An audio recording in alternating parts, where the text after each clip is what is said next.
Salutare, dragi prieteni! Azi suntem la o locație cunoscută pentru noi. Ne-am primit un mesaj de la abonații noștri că avem un indicator care este ilegal. Apropo, vă recomand să-l vizionați. Ceva timp în urmă am petrecut în raid în apropiere. Mai mult ca atât, am fost și la Direcția de Transport, unde am depus o petiție pentru a afla statutul acestui indicator. Și iată, aici avem și răspunsul de la Direcția de Transport cu semnătura domnului Mihalache, care confirmă că acest indicator este instalat iregulamentar. În primul rând, indicatorul este orientat spre contrasens. În al doilea rând, dacă se parchează aici un automobil, pur și simplu rămânem fără trotuar. Și în al treilea rând, nu este organizată nicio parcare aici, în afară de indicatorul prostesc, și sub automobil sunt niște chestii din fier care blochează accesul. Eu propun prima ce să facem, să aplicăm un upțibildă acestui indicator, să nu ducem în eroare șoferii și apoi să mergem să mai ascultăm niște povești minunate de la administratorii de aici care precis au contribuit la instalarea acestui indicator. Mulțumit la această foaie, eu îmi permit să aplic upțibildă pentru ca alți șoferi să nu încurce aici, să nu creadă că e parcare într-adevăr. Așa, și următorul care merită într-adevăr un upțibild este șoferul automobilului BMW, pentru că el de sub are o chestiuță de aia din fier care blochează accesul automobilelor și el la sigur că știe că aici nu-i parcare. Și în general, chestiile alea care blochează accesul nu sunt permise. Când am venit erau aici 4 automobile, din fericire au rămas doar 2. Aplicăm următorul upțibild chiar dacă să luăm în calcul acel indicator. După regulile circulației rutiere care le-am învățat eu, cel puțin la școala auto, eu știu că acțiunea indicatorului începe imediat după indicator. Dar cum vedem, indicatorul este orientat aici, înseamnă că automobilul ăsta este parcat la sigur pe trotuar. Bună ziua, din păcate parcați acum pe trotuar. Eu ies chiar acum. Haideți, vă rog chiar. Au și de deștepți băieței și-au instalat în fața oficiului semisferic, ca nimeni să nu-ți parcheze, să nu le astupe viziunea la oraș, dar parcare mai încolo și-au făcut. Și cum se numesc așa oameni? Haideți să întrebăm, discutăm cu dânsii. Bună ziua! Domnul Denis nu este și la moment la bancă. El e, cum să înțeleg, el e proprietar la BMW. Da. Din fericire, fetele din oficiu au fost destul de amabile și au spus că însuși proprietarul acestui BMW este domnul Denis. Le-am rugat pe fete să-l apelez să vină, că noi dorim să discutăm cu el. Care-i treaba cu acest indicator? Pentru că avem aici toate documentele care ne confirmă că acest indicator este instalat fără nicio autorizare. Ca să nu pierdem timpul, propun să apelăm 112.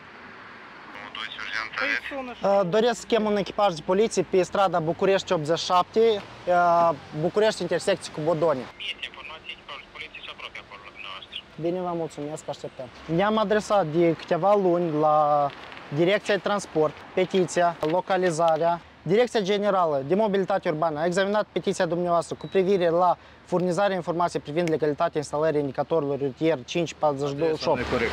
De ce nu e corect? Eu am indicat acolo, București 87. Vedeți? De la Direcția Generală Transport Public de Căi Comunicație. La noi se dă voie că iaca Dankbaru are permisiunea încă din anul 13. Da, da, știți. Pe Bănulescu Bodoniu. Așa, și din 2013 până acum, eu cred că s-au schimbat unele lucruri. Uite, și nu văd adresa concretă, adică aici scrie nu, eu am tot obținut segmentul. chestia asta, am obținut-o Dankbaru, da? Eu de la ei închiriez spațiu comercial. Anul trecut a fost poliția rutieră, anul ăsta a fost Poliția, poliția da, dar rutieră. poliția ei nu știu, ei știu regulamentul, ei văd indicatorul. Uite, este indicator, el mă cheamă, mă întreabă, e mașina ta? Eu îi spun, e mașina mea. Păi eu nu văd nicio autorizație la acest indicator. Eu Păi am că răspuns. în baza la direcție Asta spune că direcția se instalează ceva cândva. Firma v-a dat documentul, nu că indicatorul este autorizat. Firma v-a dat că cineva cândva, în 2013, o dat cerere la Direcția Transport să instaleze așa un indicator. Păi și Direcția Transport... Nu l-am venit eu și l-am instalat. Păi ascultați până la urmă. Direcția Transport o zis că să vedem așa, schema de amplasare a indicatorului din ce an. Păi tot atunci când s-a eliberat, din 2013. 2013. Eu am dat amuia după 10 ani, în 2023. Indicatorul ăsta s-a replanificat în 2021, s-au replanificat indicatoarele. Nu am montat eu, este de la direcție permisiunea, din 2013. Timp cât este semn, indicatoarele se revizuiesc. Eu am drept să mă parchez. Nu, noi avem răspunsul că nu. Iată. De ce Eu să ne am spărăm? dreptul să mă parchez atât timp. Vine și scoate semnul, la revedere. Bun, așteptăm poliția, să nu ne Păi și eu vorbim sunt la mult. direcție. Bun, bun. Mi-ai pus etichetă, Da. o scoateți tot. Nu. Basta. Nu. Eu sunt leu, n-am fruct. Ei, hai. Prieteni, dați vă explic eu o situație calm, așa, fără ca nimeni să mă încurce. Indicatorul vedem că e orientat spre contrasens. Automobil. Presupunem că eu, șofer, vin pe București, văd indicatorul, eu vreau să mă parchez. Eu trebuie să încalc linia continuă și să vin și să mă parchez aici. Dacă eu vin, hai să spunem, despre Buiucani, înspre Ciuflea, înspre Botanica, eu nu am cum să văd indicatorul, pentru că dacă vin dincolo, eu văd doar spatele indicatorului. Avem aici răspunsul clar la Direcția Transport. În 2021, Direcția Transport a revizuit schemele de amplasare a indicatoarelor și în 2022 au fost avizate conform legislației și indicatorul ăsta nu se regăsește în schemele de amplasare a indicatoarelor la Direcția Transport. Foița aceea din 2013, care de 100 de ori s-a schimbat orașul nostru, nu are nicio valoare. Cineva spune că ăsta nu-i trotuar și că aici e parcare și că de multe e parcare și nu știu acolo. Hai, uitați-vă, aici vedem. Cândva aici a fost o barieră care diviza carosabilul de trotuar. În 2013 poate era cumva cu cineva, eu mai aruncat acolo vreo 2 lei în buzunar la cineva și s-a rezolvat ceva. Dar acum, la momentul dat, Direcția Transport ne confirmă că aici indicator nu trebuie să fie. Foarte tare sper că Direcția Transport în cel mai scurt timp va deinstala acest indicator, va scoate indicatorul ăsta de aici și să nu ducă în eroare pe nimeni și nimeni să nu mai poată să ne arate fisuri de acelea din 2013. Что вы думаете о таких парковках? Это вы, да? Da, da. Spasiba. Только поддерживаю. Până vine poliția, eu propun să mergem mai în spate, că nu pot evita bădărănismul care îl văd cu ochiul liber la automobilele parcate pe trotuar acolo. Cât aici locul lăsat omul ăsta pentru oameni. Dar dacă sunt oameni cu dizabilități, cum a fost cazul de pe București, unde am petrecut deja un rai. Nu încape curăciorul, iaca nu încape, iaca domnul, iaca trebuie să treacă domnul pe corisor, trebuie să treacă pe stradă. E ca așa, două picioare maximum în cape. Здравствуйте, давайте я вам объясню и докажу. Я понимаю, но поищите место. Потому что платить штраф это тоже хорошо. Puteți să întârziem, dar nimeni nu punem în calcul că dacă vii în centrul orașului cu mașina, hai puneți vreo 20 de minute în plus pentru să identifici un loc de parcare. Duceți-vă la primărie și spuneți-vă și ei să facă locuri de parcare. Mașini sunt mai multe și problema nu e într-adevăr e șoferi, dar problema e primărie, Știți? conducerea țării. Eu azi am venit la 9:30 după ce de-am tăt s-o parcat și am găsit loc de parcare pe Șusef. O mai venit un băiet cu mașina, s-a parcat pe strada de lângă primărie. Șoferii nu vor să facă un cerc. Și ca prieteni, cum credeți, s-au intrat așa pe trotuarul. Bună ziua! Ignoranța putem să o clasificăm ca un soi de bădărănism. Bună ziua, de ce încălcați? Nu vrea să te asculte, da? Nu, e ignoranță, e un soi de bădărănism. Da, sigur. Nu luați mașina, să înțeleg, da? La primar duceți să Ei, bun, bun. Dar văd că șoferii nu prea zgrăghesc, așa că zgrăghească tușeniu. Vă informăm că ați încălcat. Om așa mare pare rău de educația dumneavoastră și cei care o oferiți dumneavoastră la societate. Eu v-am preîntâmpinat când călcați dumneavoastră. În orice oraș al lumii, trotuarul e principal. În lumii normal sunt parcări. Păi dumneavoastră ați căutat aici parcare pe Bodoni mai la vale. Prieteni, faceți cunoștință cu Dima, el este patronul StopBed. El este omul mulțumită căruia există StopBed. Și mai mult ca atât, după vizionarea unuia din videourile noastre, el a decis să ne facă un cadou. Dima, te rog să ne spui ce cadou ai pregătit pentru comunitatea StopBed și ce te-a făcut ție așa decizie? Ok, deci urmărând unul din ultimele videouri, ne-am văzut un băiat tare activ. Am înțeles că comunitatea StopBed a rămas fără o sursă video și având una la dispoziție, zic că trebuie să susținem pe băieții ăștia, fac un lucru foarte bun. Eu cred în teoria ferestrelor stricate, deci ca să combatem probleme mai mari în oraș, trebuie să începem de la problemele cele mai mici. Și asta e parcările pe trotuar. E o cameră video, un GoPro nouă, băieți să vă ajute să filmați toate activitățile voastre și imboldul care m-a decis să fac un astfel de cadou este că am devenit tată a doua oară, am o fetiță și, mersi, și m-am gândit că ca până la momentul când ea va ajunge să circule prin oraș singură, orașul ăsta trebuie să devină mult mai safe pentru pietoni și șoferii, dintre care sunt și eu un șofer, trebuie să înțeleagă că totuși orașul este pentru pietoni, nu este pentru șoferi și asta e. Succese multe. Mulțumesc. Și dimineața se începe cu o cafea pentru toți băieții pe loc. Mulțumesc. Prieteni, în primul rând vreau să-i spun un mare mulțumesc din partea mea lui Dima și în al doilea rând vreau să vă rog să puneți video pe pauză, să dați un like pentru Dima, să scrieți un comentariu de mulțumire pentru că mulțumită la așa oameni ca Dima, noi putem împreună să schimbăm societatea spre bine și un pic să facem orașul mai curat, să îl eliberăm de mașinile parcate iregulamentar. Plus la asta, algoritmul YouTube-ului foarte mult îi plac comentariile și like-urile. Așa, pentru confirmare. Dați-l la oameni care nu făcut nimic în viață niciodată, numai fac niște video și îți prostesc și strică aici. Nu apelați la Dar ce spuneți dumneavoastră? Sunteți? Ce ați făcut dumneavoastră pentru societate? Dar ce faceți voi? Uitați-vă, merg aici oamenii și sunt pericol. Viața asta bun și faceți. Ia că eliberăm trotuarul pentru oameni. Cu critică și cu prostii, voi în loc De ce prostii? lucrați Explicați, argumentați. De ce prostii? Cum ați făcut voi aici să fie trotuar? Cum ați, nu trotuar, dar să fie pentru mașini de parcare. Cum ați făcut ca să fie că aici e loc? Noi n-am făcut aici și nu e loc de parcare. Pozitiv la oameni să ajutați. Pozitiv, că oamenii circulă pe trotuar. Oamenii trebuie să meargă pe două picioare, nu pe mașină. Nimic pozitiv, nimic n-ați construit în viață. Bun, dar ce dumneavoastră ați construit, ce pozitiv ați făcut? Dați-ne un exemplu. Fiecare zi lucrăm la ceea că să ajutăm oamenii și fiecare om, că este om de rând, măi. El muncește aici, poate el aici închiriază. El a lăsat loc destul aici, 1,5 metru este, poți să treacă oamenii cu tot. De ce ați pus? Nu există loc destul. De ce ați încleiat acolo? Uitați-vă. Pentru că se parcați pe trotuar, e reglementat. Păi de unde să o pui mașina în capul lui, unde să Eu am parcat pe Șiusef. Lasă vină cu troleibusul. Voi vă ocupați numai cu critică, voi faceți numai video-uri de Dar dumneavoastră de ce ați venit și criticați? De ce dumneavoastră criticați dacă nu? nu? Voi n-ați făcut nimic bun în viață. Dumneavoastră și bun în viață ați făcut. Ia-mi spuneți voi, cum voi ați corectat asta ea? Ia că uitați, aici scrie că indicatorul ăsta e iregulamentar instalat. Că nu trebuie să fie indicator. Și voi vă ocupați dacă este poliția care trebuie să se ocupe cu acestea. Păi că avem de la direcția transport și noi punem ca șoferii să nu se inducă în eroare, să nu se parcheze aici, greșit. Voi singuri ați făcut un loc de parcare vreodată. Dar eu și primărie să fac, dar tu ai fost și așa rău. Tu să înclei etichete. Corect. Dar spune unde e dreptul când n-am drept. Spune unde nu se poate. Dar este drept că tu să înclei la clei. Spune unde nu se poate. Să ajutați măcar la cineva. Nici un video de avut n-am văzut un oraș să ajute cuiva. Și e abțibil. Sunt organe de drept care au drept să vie, să iei mașinile, să le ducă, dacă ele nu sunt parcate. Am chemat poliția. De ce murdăriți mașina omului, măi? Ce ați făcut bun în viața asta, măi? Nu e ca asta. Eliberăm trotuarul. Și în internet sunt numai porcării de voastră. Prieteni, scrieți în comentarii. E bine că eliberăm trotuarul. Dar voi ați făcut numai porcării în viață. Părerea omului ăsta, dacă sunteți de acord cu dânsul sau sunteți de acord cu părerea noastră. Sigur că mai mult de 90% o să fie care sunt de acord. Nu toți o să scrie. Intrați pe StopBet și azi vedeți comentariile. Păi și toți aici sunt agenți economici. Eu tot lucrez în fiecare zi. Și ce înseamnă că trebuie să încalc? Am voie să încalc legea? Eu sigur că o încalci și parchez fiecare dată unde se nimerește, pentru că în oraș nu sunt locuri de parcare. Cum eu dar cu asta parchez? tu nu te ocupi.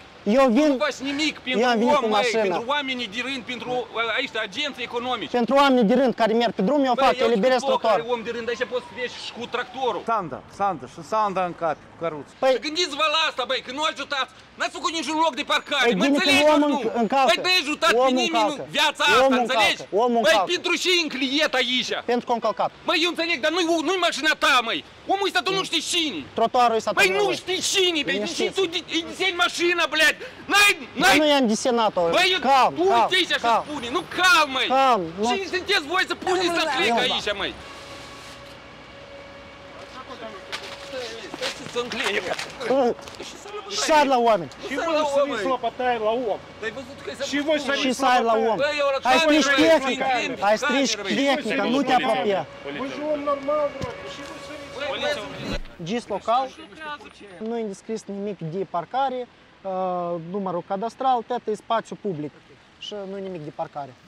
Când a venit poliția, șoferul nici nu a început să scoate autorizația și din 2013 care mi-a arătat mie, deodată au scos documentele și s-au lăsat amendat.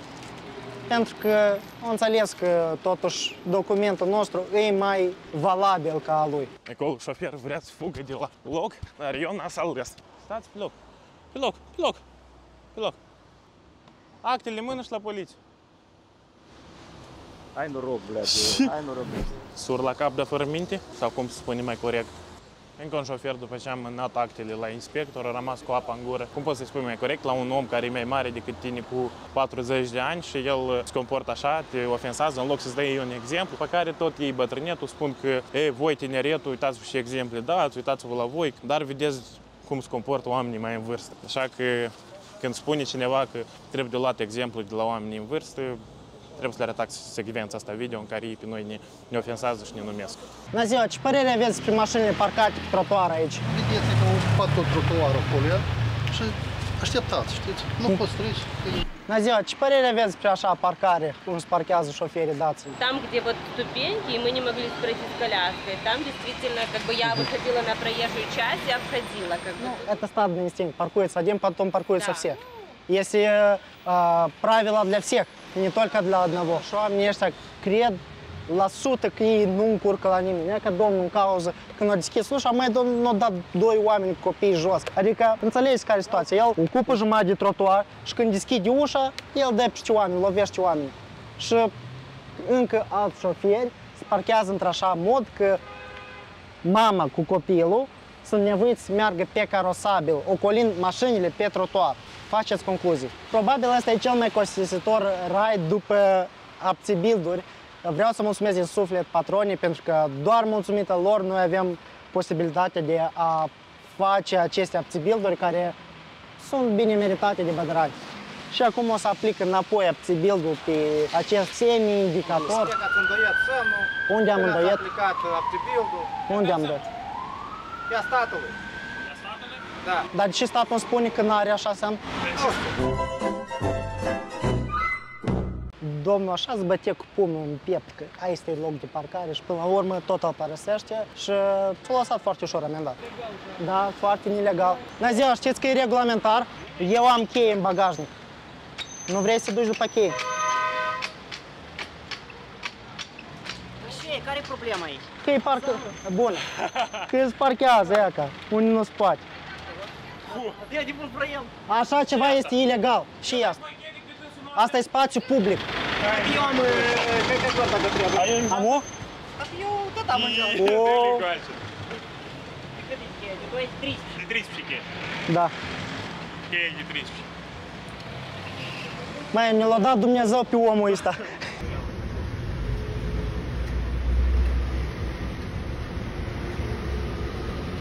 Interesant, pentru asta vă plătește? Da. A? Da. Da. Patreon.com. Oamenii ne plătesc. Apropo, azi a fost un om care ne plătește.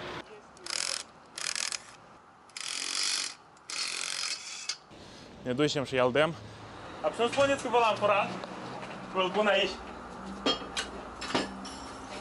E așa. Să nu spună că l-am furat. Să nu spunem că l-am furat. Hai, las camera asta, vă rog frumos. Lucrați?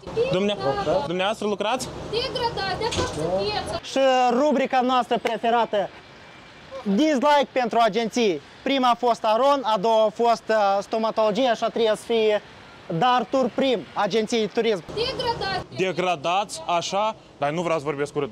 Vă insult? Vă insult? Cu ce? Că am venit și v-am adus aici? Bine, drum bun, ia, intră în oficiu și lucrează. Intră în oficiu și lucrează.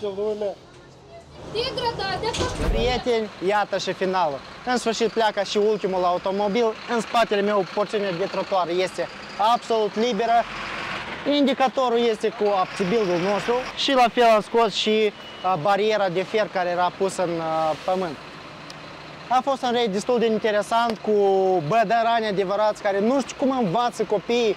Cineva care spune că eu am autorizație, dar de aici scoate documentele și le dă la polițist, având autorizație. Dar asta e Chișinău, faceți cunoștință cine nu știe. La final vreau să mulțumesc patronii, dragi patroni. Să știți că acțiunile noastre sunt posibile doar mulțumită susținerii voastre. Vă mulțumesc din suflet. Cei care nu cunosc ce e Patreon și vor să susțină combaterea bădărănismului, vă invit pe linkul din descriere. Linkul duce la patreon.com. Patreon este platforma predestinată susținerii proiectelor dragi. Iar dacă noi suntem proiectul vostru drag, welcome! Prieteni, Patreonul nostru Evgeni. Mi-am adus grecică. Apropo, prieteni, astăzi cu noi la raid a fost și Ion. El este coordonatorul proiectului UpCube. Ion, spune și tu două cuvinte. Dacă vă place ceea ce facem, aici vă las linkul la canalul meu. Acolo deja sunt 2 raiduri publicate, a 3-lea este în montare și desigur că sunt foarte interesant. Я очень сильно хочу тебе набить ебало. Послушай меня, я тебя не боюсь. Услышь меня, я тебя не боюсь. Ты не боишься, знаю. Не боюсь. Такой борзый подошел, а ты ничего, что тут нарушаешь? Сегодня у вас день удался. Можете Очень. прийти домой, посмотреть на свое ебало. И ты тоже посмотришь себя на ютубе, понимаешь? На ютубе посмотришь на себя. Vizionați-ne în continuare și urmăriți-ne cu drag. Mersi! Bye bye!